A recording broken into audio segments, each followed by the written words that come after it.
Hey everyone, this is Mo Twister, and you're listening to the Kingdom Podcast with the voice DJ Yuki.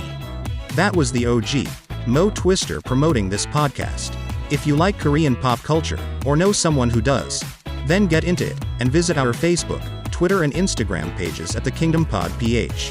We're proud to tell you that this is one of the premier shows to go to for your weekly dose of K-pop. So drop everything and listen to the Kingdom Podcast. Available in all your podcast streaming platforms. Join us! Picture this. Two guys talking about true crime, Weird mysteries, horror stories, but the conversation is light. and mostly funny. And sometimes naughty.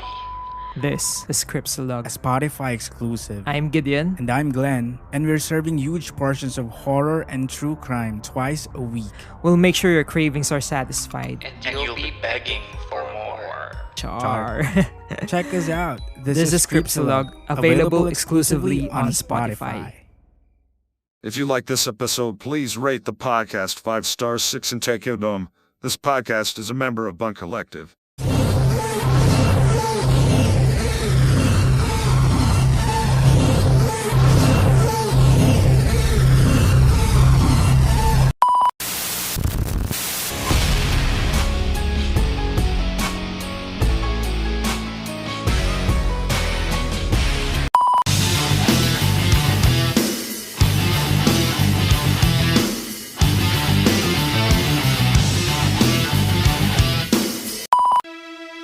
Welcome to your unfiltered Tagalog Wrestling Podcast.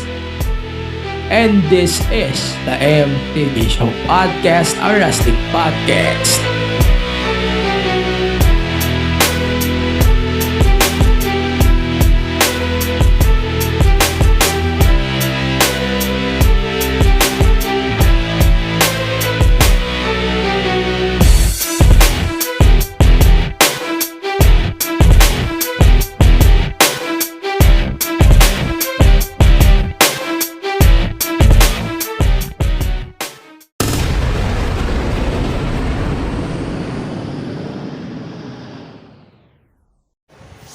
Ayan.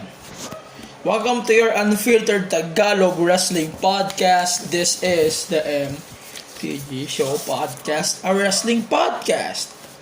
Alright, so today is November 17. It's Thursday. You know what that means. Today is the official launch of Disney Plus here in our shores. So, let me introduce you first to the show. Please, welcome to the show. This is a very special episode. Kung first time mo dito on the podcast is typically releases a new episodes every Fridays on your favorite podcast platforms. But tomorrow, I'm going to drop a new episode discussing the predictions for AEW Full Gear plus everything what happened this week. For the meantime, here on the podcast, as I promised, we're going to do a Disney Plus WWE Network special coverage on the podcast. Like what I said, a pre-recorded podcast on the same day when Disney Plus was opened here in the Philippines. So, let me introduce you first to the platform. Actually, I don't have any ideas on this kasi ako naman hindi naman pala nood ng Disney, no? Ang pinapanood ko lang sa Disney as far as I know, Oggy and the Cockroaches. Tapos yung Family Guy, of course, and ano pa ba? Hindi ko natanda yung Frozen, of course, Marvel, ganyan. Pero never pa tayong nakarinig ng WWE sa Disney Plus until January, and now we're getting the same deal here in the Philippines. That's what we're going to talk about on today's very special episode. So if you're wondering why this audio is very different, hindi na ako masyado nag-setup for today's episode. I decided na gamitin yung aking wireless earbuds. I want to thank to Julian CB ng Untechly Ano pang ng mga show na yun? Lagi kong yun, yung creator life dati. Yun. So, yung tech, niya ngayon, hindi ko maano. Eternally, Basta yun na yun. Basta I want to thank Julian for the earphones. By the way, I'm using the Realme Buds Air 3. So, if you know kung maganda yung audio ko dito, let me know on everything on my podcast platforms, okay? So, let's start the introduction here. First, we're going to introduce you first to Disney Plus. So, Disney Plus was introduced today, and Disney Plus is finally available to consumers in the Philippines starting today, November 17. The streaming service gives Filipinos viewers access to global and Asian original titles and thousands of hours of movies, shows, and binge-worthy general entertainment content from Disney's iconic brands including Disney, Pixar, Marvel, Star Wars, National Geographic, and Star. Yes, you heard that right. The Star brand is back here in the Philippines as well since 2013. Yeah, 2013 in sports. As far as I know, Star Sports brand was retired in 2013, and now the only country who uses this brand of Star Sports is in Star Sports India. So the pricing here, where's my pricing stuff here? So the pricing of Disney Plus is 159 pesos a month or 1,150 pesos a year for mobile plan. It means you can do 7 profiles, but you can watch one screen. No, one screen lang yung pwedeng manood at a time. Or yung yung 369 pesos a month for the premium or 2,950 pesos per year. So also si Alipay and Globe are also offering special packages. Meron silang promos para sa 849 pesos for the mobile plan valid for 1 year. Of course, syempre, ang content dito is basically nasa yung buong Disney cinematic thing. So, ito nga, yung Disney, Pixar, Marvel, Star Wars, National Geographic, and the Star brand. But, we're not going to talk about the Star brand or whatever Disney. Today on the podcast, we're going to talk about the Disney Plus on the WWE side of things. Okay. So, yes, yung in-announce dito sa atin is premium live events plus yung WWE Network, and it was announced and was confirmed by Sean SRS, tama nang hirap na. Sean Rossap ng Fightful, that our WWE Network is moving to Disney Plus starting November 17. Today is November 17. Pero as of today is recording, as of today, the WWE Network here in the Philippines is still active as far as I'm concerned. Active pa po yung WWE Network natin. So if you want to subscribe to the WWE Network, huwag nyo na pong tangkain. I'm going to say this very simple and very logically, na kayo, alam nyo dapat na kung ano yung mga nangyari sa US, sa Canada, sa India, sa Australia 2023, sa Indonesia. Ito na nga, best example natin is Indonesia, kasi Indonesia got the exclusive broadcast of the premium live events and of course their WWE Network on Disney Plus Hotstar. So, yun na po yung pinaka best example natin kasi we're getting the same package here on our Disney Plus. Of course, syempre maraming magtatanong dito, ano po ba yung mapapanood sa Disney Plus? So, Disney Plus, of course, is you're getting the premium live events and live yun live and on demand. And then, yung mga content na napapanood nyo only on the WWE Network. Of course, syempre magtatanong tingin kayo, andyan pa rin ba sila Stancy and Carlo Pamintuan? Yes, they're still here. We're not sure yet if the War Games Premium Live event will be televised on both Disney Plus or the WWE Network. As far as today's recording, we don't know yet kung parehas ba nilang gagamitin yung Disney Plus and yung WWE Network, since today is November 17 and they moved some of the programming. Every week naman yan, maglilipat naman sila ng programming as part of the transition period hanggang once na masaranan ng WWE yung access sa atin for the WWE Network. Okay, so bakit nasabi ko yung closure, ano? So, every third-party platform na nakapag-adapt ng WWE Network, sinasara po nila yung WWE Network sa specific country. So, like what example, ito, bibigyan ko example, Indonesia. Aside from Indonesia, sabi ko na example ko, Indonesia, if you're going to the WWE Network, hindi na sa app, sa browser, watch.wwe.com, ang lumalabas doon is basically papadiretso ka sa Disney Plus Hotstar. There's a prompt na the content is now on Disney Plus Hotstar.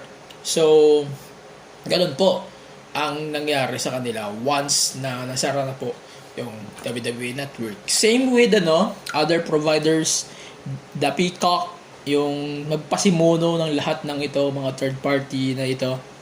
Yung Peacock ay mayroon na rin ganong prompt. Ang India, actually, ito yung kakaiba sa India. India, hindi sila naglagay ng ganong prompt, pero ang nilagay lang nila, the content is no longer available. So, parang automatic na yun, pinapadiretso na lang nila sa Sony Live lahat ng mga viewers ng WWE. And Sony is a very big, parang ABS-CBN. So, kung naghahanap ka ng drama sa ABS-CBN, kung naghahanap ka ng drama, it's automatically ABS-CBN here. But in India, if you're looking for wrestling, it's automatic Sony Sports Network. So, parang pinag-merge na lang nila yung Sony Live app at saka yung WWE Network into one platform. So, that's why wala na rin silang WWE Network. Also, same scenario, Shahid on Middle East and Africa, including UAE. Ayan, sa Shahid. For example, Crown Jewel is aired exclusively on Shahid in Middle East, o yung MENA na tinatawag na MENA. Shahid na po yung exclusive provider ng WWE Network sa MENA, Middle East, and the rest of African countries. Ano pa ba? Basically, yun lang. Meron pa tayong inaantay na updates sa Australia in 2023 if ganun din ang sasapitin ng ating WWE Network once na sila ay mag-migrate na into binge starting 2023. Also, Showmax sa South Africa, they are moving the WWE content over there, including their deals pa din sa TV via SuperSport. And yan lang naman, parang pinagkukumparahan lang natin yung mga deals ng mga ganitong third-party streaming platforms na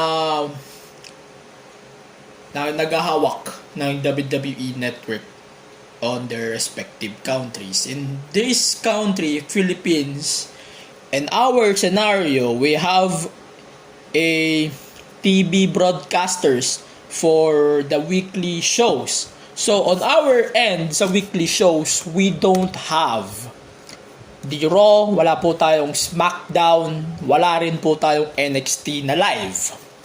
Wala rin tayong yung mga programs ng Raw, SmackDown, NXT na on demand sa ating Disney Plus. It's because we have a TV broadcasters who airs Raw, SmackDown, and NXT every week on their respective channels. So, One Sports is airing 1 hour of Raw and 1 hour of SmackDown. One Sports Plus is airing live episodes of SmackDown, Top Sports, and On Top Go TV for Raw Live and NXT Live. So, sa mga nagtatanong about sa mga weekly episodic, yung weekly programming ng WWE, yes, wala na po siya sa Disney Plus, but you can still watch them through the WWE Network habang bukas pa ang WWE Network. So, pro tip, if meron pa kayong access to the WWE Network, wag muna kayong mag-Disney Plus. Wag muna kayong mag-Disney Plus subscription.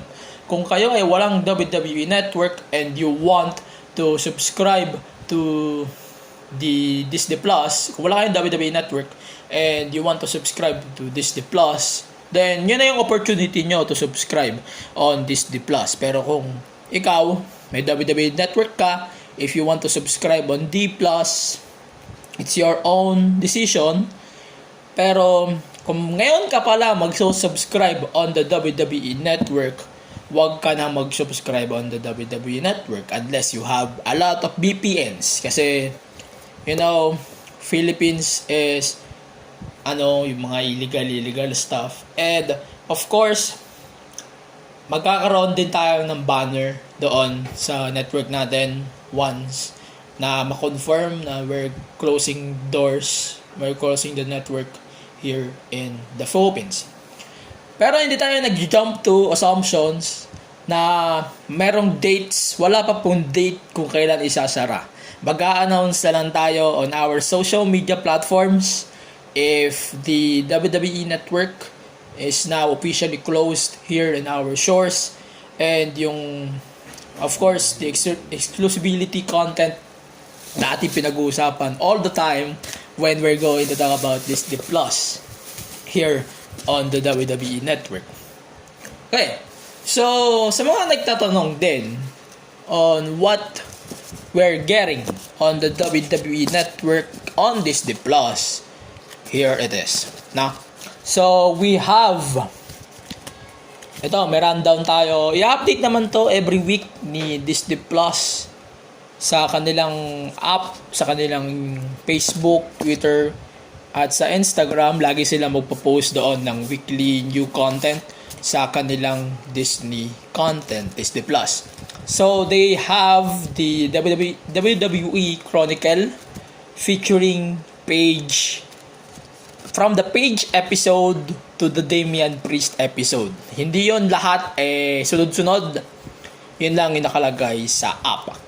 Tapos meron din doon na the WWE The Day Off from the Royal Rumble 2019 to Fastlane 2021.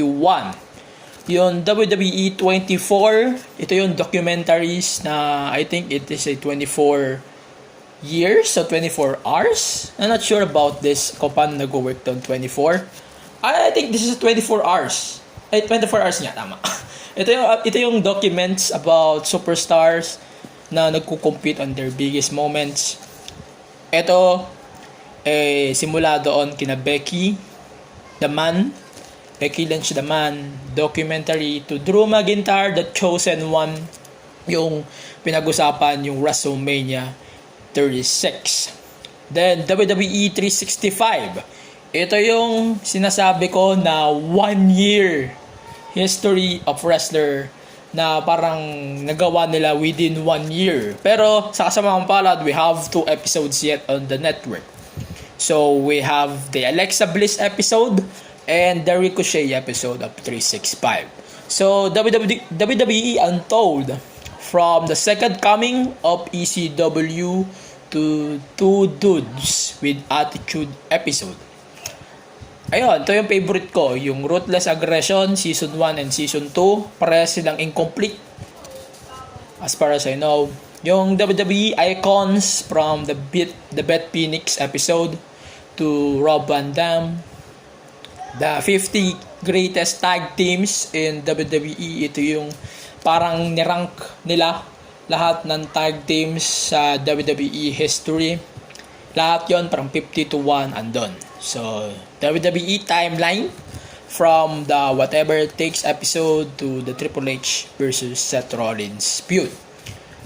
WWE Ride Along, 2 episodes of Season 5. Nag-upload pa lang siguro sila nun. And then, WWE Storytime, Season 4. The Best of Luke Harper. Nirelease nila to noong namatay si Luke Harper or si Brody Lee. To the Best of 2021. Total Bellas. This is Season 6. As far as I know, check ko nun kanina. And we have 8 episodes of Total Bellas. The Edge and Christian Show. Ito yung network show na The Ricks of Awesomeness Season 2. Also, we have 4 premium live events on the WWE Network as of November 17.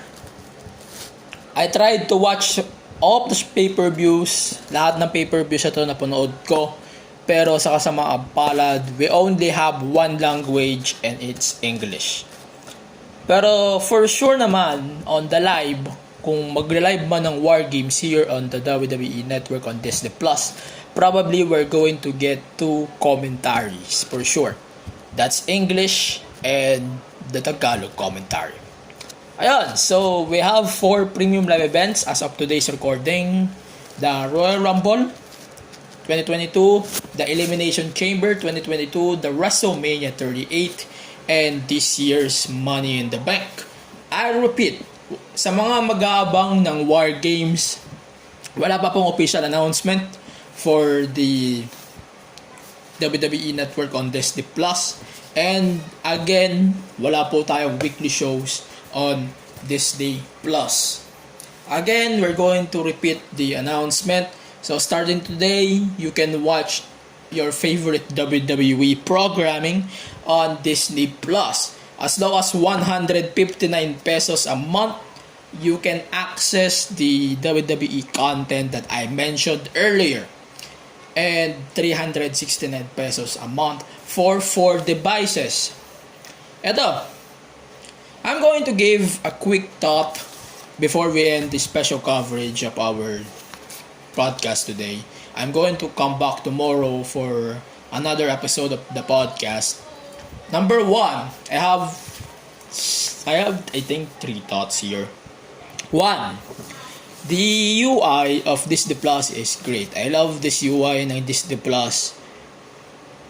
Walang mali doon. Pero ang problema sa akin, bakit hindi nila sineparate yung WWE? Kasi ang alam ko sineseparate nila lahat eh, yung Disney, yung Star, yung mga Marvel stuff. Alam ko hindi naman Disney company ang WWE. Pero parang ang kalat kasi panoorin sa Disney Plus nung ibang programming na hindi naman produkto ng Disney. Parang sobrang kalat ng UI. Sana pagka sa susunod na updates, magkaroon man lang ng tig-isang window, parang ginawa nila doon sa 6 na brands ng Disney. Sana gawin din nila yon sa ibang brands like the WWE on their platform. Ayun, isang concern ko yun. Number 2, sana yung tawag dito, sana yung app maging UI, maging user friendly. Parang hindi ko pa na yun. I cannot say na this UI is user friendly. Parang ang kalat pa. Like what I said, sobrang kalat yung UI. Then number 3, the options for the yung sa tawag dito yung sa profiles, parang ang limited lang ng user profiles sa Disney Plus. Number 4, pinahahaba ko na lang. Supposedly I have 3 thoughts lang, pero I'm going to enumerate them all. Number 4, Sana naman magkaroon ng parental controls doon sa Disney Plus sa app. Kahit pin code, ganun. Sana magkaroon sila nun sa kanilang platforms on the next updates. Number 5. Sana magkaroon ng IMAX kasi yan ang habol ng karamihan sa Disney Plus. And yung mga enhanced version. Kasi yan ang habol ng iba eh. So, they are expecting, it's 369 pesos a month. We are expecting na yung Disney Plus natin ay merong IMAX enhanced. O kaya yung 4K. Pero wala pa nga atang program doon na may 4K. It's so funny to enumerate this thing. Pero ganun eh. Parang wala pa ako nakikita naka 4K na unit doon. Kung meron man, please pakiano ako sa mga platforms ko. Then, yung limited na WWE Network programming, sana madagdagan ito eventually. And sana magkaroon sila doon ng compilation of specific programs. Hindi yung ganon na in one section there's Raw, there's WWE programming, there's K-pop, there's Disney programming. No, dapat yung ginawa nila doon sa anim na brands ng Disney, sana ganun din na naka-compile lang in one compilation doon sa app. Sana maayos din nila yun on the next future updates. Then ito, isa pang concern ko on Disney Plus. Sana I'm glad to inform you na nagagamit ko yung app smoothly. Pero ewan ko, parang ibang cellphone eh. Yung ibang cellphone nakapag-screenshot, yung iba hindi. Parang ewan ko, parang unfair. Ewan ko, parang personal complaint ko, parang unfair sa akin.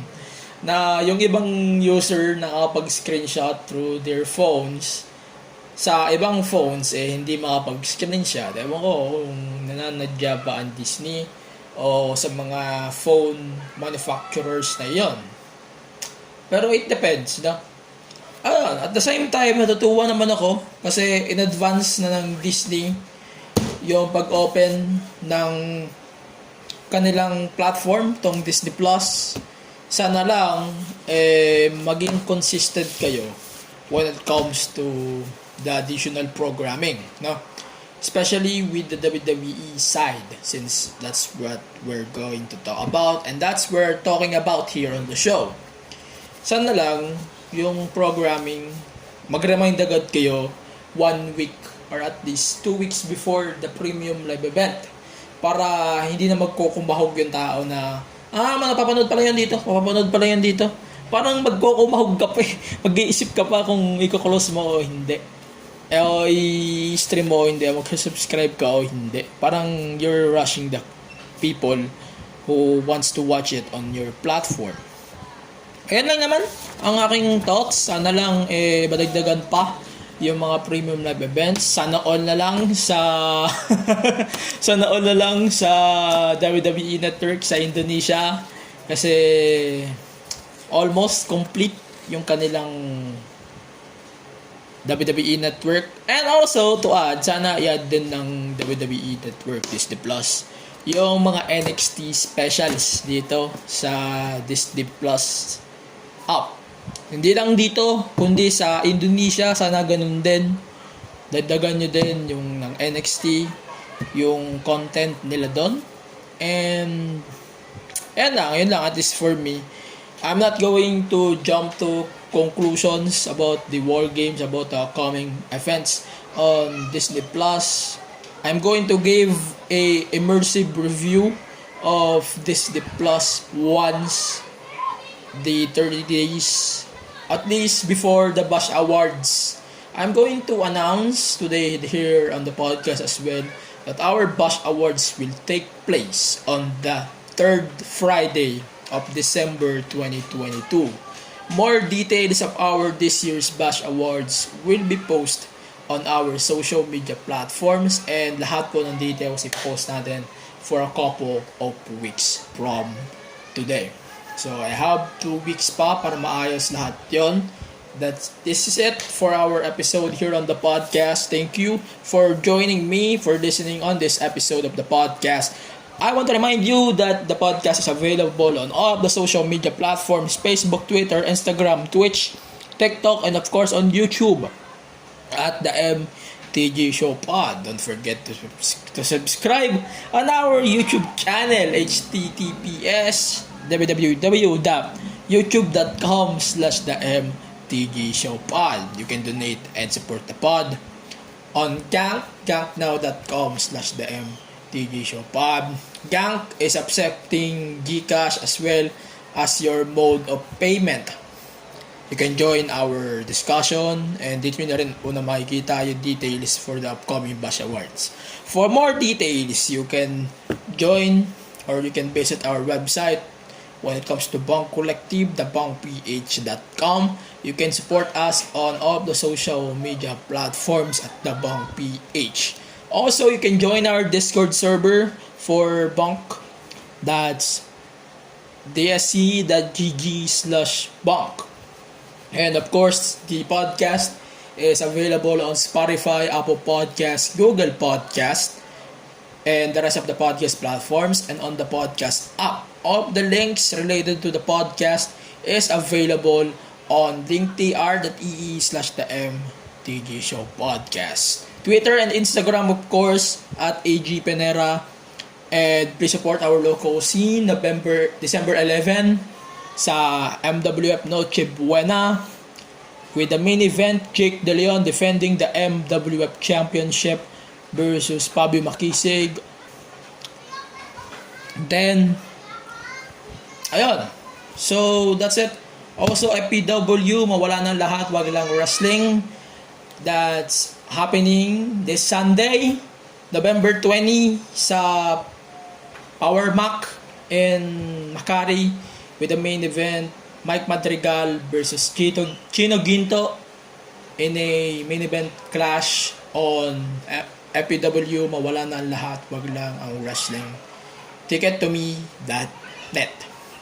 On behalf of DJ Yuki of the Kingdom Podcast in cooperation with Bunk Collective, we'll see you tomorrow for a podcast predictions of Full Gear 2022 and our This Week in Pro Wrestling. We're going to discuss pro wrestling tomorrow on the podcast. Same time, same podcast, same platform. We'll see you tomorrow on the MTV Show Podcast, RC Podcast. Stay safe, stay wrestle. We're out. Bye-bye.